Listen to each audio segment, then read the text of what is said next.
Gloire à Dieu, alléluia, gloire à Dieu. Nous bénissons le Seigneur pour le souffle de vie qu'il ne cesse de nous accorder en ce jour. Bienvenue à une minute de prière de ce mardi 28 janvier 2025. Aujourd'hui, le Seigneur a mis en mon cœur le désir de partager avec vous ce passage de Matthieu chapitre 8, le verset 24, que je lis au nom de notre Seigneur Jésus-Christ. Il s'éleva sur la mer une grande tempête, et lui, il dormait. Il s'éleva donc une forte tempête, mais Jésus dormait. Oh, alléluia. Le Seigneur vient de conduire ses disciples dans la barque. Ils sont tous sous sa direction et sa protection, bien sûr. Mais voici que le Seigneur s'endort au milieu de la tempête. Nous venons de lire que le Fils de l'homme n'a pas où reposer sa tête, dans le passage un peu plus haut. Et maintenant, il dort à la poupe sur le coussin, pendant que la petite embarcation veut chavirer. Si la tempête s'élève pour nous, qui sommes sous sa direction, d'une telle main, et qui avons été si clairement conduits jusqu'ici, ne nous effrayons pas, n'ayons même pas peur. Le Seigneur est là. Ce qui est sûr, les apôtres ne connaissaient pas encore la puissance, la force de leur Seigneur. Ils l'avaient vu accomplir des choses bien avant, mais seulement ils étaient remplis d'incertitude, de doute. Mon frère, ma sœur, la tempête dans nos vies s'élève de plusieurs manières. Il y a des tempêtes qui viennent comme ça, des problèmes. Il y a des problèmes qui peuvent venir et puis nous assaillir, nous vider, nous sommes fatigués. On se demande, mais comment allons-nous faire? On est là. Mais le Seigneur aussi nous dit qu'il est là.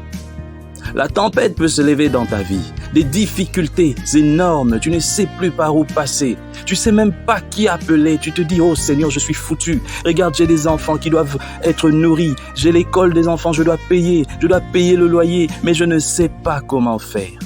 Ça, c'est la tempête. La tempête peut aussi se lever dans ta vie quand le diable veut te cribler comme le grain. Il dit, oh non, comme lui, il est en train de dépeupler l'enfer. Alors moi, je vais maintenant m'attaquer à lui. Et il commence à t'attaquer de tous bords. La tempête peut se lever dans ta vie, mon frère, ma sœur. Nous, les humains, nous ne voyons que les problèmes financiers. Mais la tempête, c'est pire que ça. Ça peut être une campagne de dénigrement. Le diable peut charger des gens pour te détester, pour te haïr, pour répandre des mensonges sur toi, sur ta vie. La tempête peut aussi être des problèmes. Tu te réveilles un beau matin, tu as des problèmes qui te tombent dessus. Tu ne sais même pas d'où ça vient. Mais je tiens à te rappeler, mon frère, ma sœur, quelle que soit cette tempête qui se lève dans ta vie, sache que tu es avec Jésus. Tu as le Seigneur dans ta barque. Tu es avec lui. Tu es sous sa coupole, sous sa protection. Voilà pourquoi en ce matin, j'aimerais dire à un frère, à une sœur, il est bon de savoir que tu es avec Jésus. Alors il faut vraiment être avec lui. As-tu Jésus dans ta barque? C'est ça le problème. As-tu Jésus dans ta barque? Es-tu dans la barque avec Jésus? C'est ça le problème. Il ne suffit pas de se faire appeler chrétien, d'aller à l'église, d'être assidu, je ne sais pas, au jeûne ou bien à la montagne. Mais être avec Jésus dans sa barque, ça veut dire, c'est aussi accepter de prendre sa croix chaque jour et de marcher à la suite du Seigneur. C'est là que Jésus sera sur ta barque. Pour que Jésus soit sur ta barque, tu dois abandonner le péché. Tu ne peux pas marcher dans le péché, en vivant dans le péché, en pratiquant le péché et être avec Christ dans ta barque. Il ne sera pas là. Voilà pourquoi je t'encourage à vivre une vie qui glorifie le Seigneur pour que le Seigneur soit dans ta barque.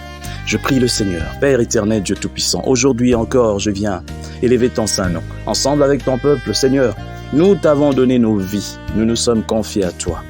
Nous voulons que tu sois sur notre barque. Seigneur, si tu nous abandonnes, nous sommes perdus. Mais nous savons qu'avec toi, nous avons la victoire sur l'ennemi. Nous avons la victoire sur l'adversité. Seigneur, sois sur notre barque. Nous voulons être avec toi. Tant que nous serons avec toi, Seigneur, les problèmes arriveront. Mais nous savons que dans toutes ces choses, nous sommes plus que vainqueurs par toi qui nous as aimés, Jésus. Merci. Au nom de toi, Jésus, nous avons ainsi prié. Amen.